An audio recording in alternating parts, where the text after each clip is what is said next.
사랑과 내가 풍성하신 주님 감사합니다. 오늘도 우리와 함께 하시고 오늘도 우리에게 은혜를 베풀어 주시니 감사합니다. 오늘도 하나님의 능력과 은혜 가운데 승리하는 하루가 되게 하시니 감사합니다. 이렇게 하나님 말씀으로 하루를 시작하게 하시니 감사합니다. 말씀을 통해 하나님의 사랑과 그 은혜를 더욱더 알게 하셔서 그 은혜 아래에서 살아가는 아름다운 인생 되게 하여 주옵소서. 감사하고 찬양하며 예수님의 이름으로 기도합니다. 아멘. 할렐루야. 오늘 78편 볼 차례입니다. 오늘은요 39절까지 우리 읽겠습니다. 우리 다 같이 읽게요. 내 백성이여 내 율법을 들으며 내 입의 말에 귀를 기울이지어다.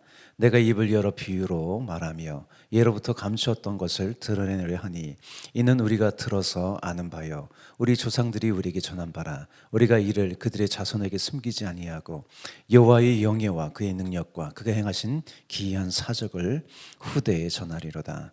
여호와께서 증거를 야곱에게 세우시며 법도를 이스라엘에게 정하시고 우리 조상들에게 명령하사 그 자손에게 알리라 하셨으니 이는 그들로 후대 곧 태어날 자손에게 이르를 알게 하고 그들은 일어나 그들의 자손에게 일러서 그들로 그들의 소망을 하나님께 두며 하나님께서 행하신 일을 잊지 아니하고 오직 그의 계명을 지켜서 그들의 조상 곧 완고하고 폐역하여 그들의 마음이 정직하지 못하여 그 심령이 하나님께 충성하지 아니하는 세대와 같이 되지 아니하게 하려 하심이로다.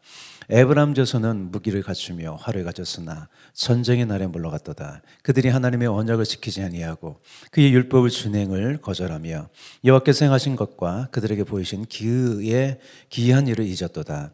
옛적에 하나님이 애굽 땅 소환들에서 기이한 일을 그들의 조상들의 목전에서 행하였으되 그가 바다를 갈라 물을 무더기같이 서게 하시고 그들을 지나가게 하셨으며 낮에는 구름으로 밤에는 불빛으로 인도하셨으며 광야에서 반석을 쪼개시고 매우 깊은 곳에서 나오는 물처럼 흡족하게 마시게 하였으며 또 바위에서 시내를 내사 물이 강같이 흐르게 하셨으나 그들은 계속해서 하나님께 범죄하여 메마른 땅에서 지존자를 배반하였도다. 그들이 그들의 탐욕대로 음식을 구하여 그들의 심중에 하나님을 시험하였으며 그뿐 아니라 하나님을 대적하여 말하기를 하나님의 광야에서 식탁을 베푸실 수 있으랴.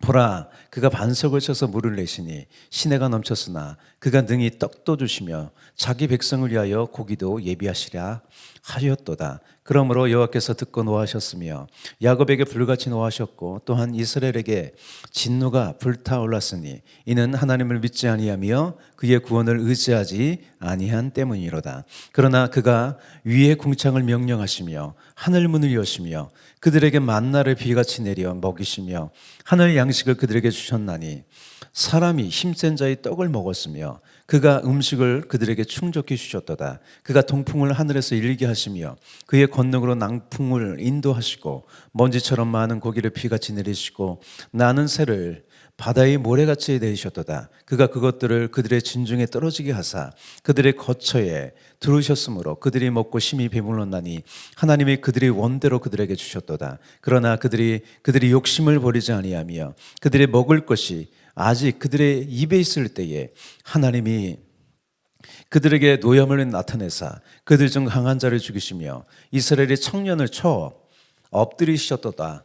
이러함에도 그들은 여전히 범죄하여 그의 기이한 이들을 믿지 아니하였으므로 하나님이 그들의 날들을 헛되이 보내게 하시며 그들의 횟수를 두려움으로 보내게 하셨도다. 하나님이 그들을 죽이실 때에 그들이 그에게 구하며 돌이켜 하나님을 간절히 찾았고 하나님이 그들의 반석이시며 지존하신 하나님이 그들의 구속자이심을 기억하였도다. 그러나 그들의 입으로 그에게 아첨하며 자기 혀로 그에게 거짓을 말하였으니 이는 하나님을 향하는 그들의 마음이 정함이 없으며 그의 언약에 성실하지 아니하였음이로다. 오직 하나님은 국률하심으로 죄악을 덮어주시어 멸망시키지 아니하시고 그의 진노를 여러 번 돌이키시며 그의 모든 분을 다 쏟아내지 아니하셨으니 그들은 육체며 가고 다시 돌아오지 못하는 바람임을 기억하였습니다. 아멘. 78편은 역사시예요. 한 가문에도요 집안 내력이 있잖아요. 또 모든 민족의 시조가 있어요. 시작이 있어요. 이스라엘 민족은요 특별히 하나님께서 아브라함을 부름으로 시작됐죠. 그러므로 이스라엘은요 하나님과 직접적인 관계가 있는 민족이에요. 이것은 전설이나 신화가 아니에요. 그들의 역사 가운데 하나님은 구원과 은혜를 베푸셨어요. 이것은요, 이스라엘만의 역사가 아니에요. 이것은 온 인류를 향한 하나님의 역사죠. 한 세대가 지나면요, 역사는 잊혀지기 쉬워요. 그래서 신앙 전수가 중요한 거예요. 이 사사시대의 혼란은 다음 세대로의 신앙 전수가 이루어지지 않아서 일어난 거죠. 아삽이라는 그 지휘자죠. 지휘자고 또 예언가죠. 이 사람이 이런 역사의식의 중요성을 알리는 시예요. 시의 내용은요, 지금까지 역사를 간략하게 하나님의 구원의 은혜와 하나님과의 언약의 관계에서 하나님의 경외함으로 율법을 준수하는 이스라엘의 책임에 이 초점을 맞추었어요. 이제 본문을 볼게요. 본문의 구조는요, 1절부터 11절까지 이 시를 쓴 목적을 담고 있는 서론이에요. 시의 시작이 이렇게 되어 있잖아요. 1절이죠. 내 백성이여 내 율법을 들으며 내 입의 말에 귀를 기울일지어다. 이것은요, 시인이 하나님의 말씀을, 하나님의 말을 대변하는 말이죠. 1절에서요, 내 백성이요, 하나님 백성을 얘기하는 거예요. 내 율법을 들으며 하나님의 말씀, 그 토라, 내 입의 말에 귀를 기울일지어다 라고 하는 거예요. 여기서 율법은 토라를 말하는 거고요. 광범위하게는 하나님 말씀이에요. 이스라엘은요, 이 토라, 하나님 말씀이 있는 민족입니다. 그래서 하나님 말씀은요, 그들이 존재하는, 그 나라가 존재하는 가장 중요한 이유예요. 4절을 보면요, 시인이 전하려고 하는 내용을 이제 서술하는 거예요. 뭘 전하려 하는지. 그게 이게 몇 가지로 되어 있는데요. 이렇게 되어 있어요. 우리가 그들의 자손에게 숨기지 아니하고 여호와의 영예, 여호와가 어떤 분이신지요, 또 그의 능력, 또 그가 행하신 기이한 사적, 이스라엘 백성에게 어떻게 행하셨는지, 그분의 역사가 어떤지 후대에 전하리로다. 다음 5절에서 8절은요, 이렇게 여호와를 경외하는 신앙을 전수해야 하는 목적이 뭔지, 이유가 뭔지를 설명하는 거예요. 우리 7절, 8절 볼까요? 그들로 그들의 소망을 하나님께 두며 하나님께서 행하신 일을 잊지 아니하고 오직 그의 계명을 지켜서 그들의 조상 곧 완고하고 폐역하여 그들의 마음이 정직하지 못하며 그 심령이 하나님께 충성하지 아니하는 세대와 같이 되지 아니하게 하려 하심이로다. 다음 9절에서 11절은요, 하나님을 잊어버린 예로 이제 에브라임 지파를 언급하는 거예요. 이 에브라임은요, 세겜, 베델, 실로 등의 이스라엘의 중심부에 있던 북이스라엘의 중심 지파였어요. 하나님의 언약을 지키지 않고 율법을 준행하지 않아서 전쟁에서 패했다는 거예요. 이 사실은 여호와를 경외하는 것이요, 한 개인과 나라의 운명이 걸려 있다는 거죠. 다음 이제 서론이 끝났고요. 12절부터 39절은요, 출애굽과 광야의 사건을 하나님의 은혜의 관점으로 4단락으로 이제 서술하는 거예요. 첫 단락은 하나님이 이스라엘을 구원하시고 보살피시는 기이한 일이죠. 12절에서 16절입니다. 옛적에 하나님이 애굽 땅 소환들에서 홍해 앞이죠, 기이한 일을 그들의 조상들의 목전에서 행하였을 때 그가 바다를 갈라 물을 무더기같이 서게 하시고 그들을 지나가게 하였으며 낮에는 구름으로 밤에는 불빛으로 인도하셨으며 광야에서 반석을 쪼개시고 매우 깊은 곳에서 나오는 물처럼 흡족하게 마시게 하셨으며 또 바위에서 시내를 내사 물이 강같이 흐르게 하셨으나, 하나님은요, 이스라엘 백성들을 보호하시고 인도하셨다는 거예요. 기적으로 인도하셨어요. 그것을 이스라엘 사람들이 경험을 했어요. 다음 17절에서 20절은요, 하나님께서 이스라엘에게 베푸신 은혜에 대한 백성들의 반응이 어떤가, 어떻게 그들이 행동이 있는가를 서술하는 거예요. 그런데 좋지 못하죠. 조금만 어렵고 힘들면 원망하고 불평하고 하나님을 불신앙했어요. 계속해서 애굽을 그리워하며 돌아가자고 했어요. 17절에서 우리 20절 볼까요? 그들은 계속해서 하나님께 범죄하여 메마른 땅에서 지존자를 배반하였도다. 그들이 그들의 탐욕대로 음식을 구하여 그들의 심중에 하나님을 시험하였으며 그뿐만 아니라 하나님을 대적하여 말하기를 하나님의 광야에서 식탁을 베푸실 수 있으랴. 보라, 그가 반석을 쳐서 물을 내시니 시내가 넘쳤으나 그가 능히 떡도 주시며 자기 백성을 위하여 고기도 예비하시랴 하였도다. 다음 21절에서 22절은요. 하나님의 그들을 돌이키시려고 매르드는 심판입니다. 우리 21절, 22절 볼게요. 그러므로 여호와께서 듣고 노하셨으며 야곱의 불같이 노하셨고 또한 이스라엘에게 진노가 불타 올랐으니 이는 하나님을 믿지 아니하며 그의 구원을 의지하지 아니한 때문이로다. 하나님께서요 구원을 베푸시사 이곳으로 인도하셨어요. 지금까지 그들이 존재하는 것도 생존한 것도 다 하나님의 은혜였어요. 그러나 그들은 하나님 믿지 않았어요. 불신앙했죠.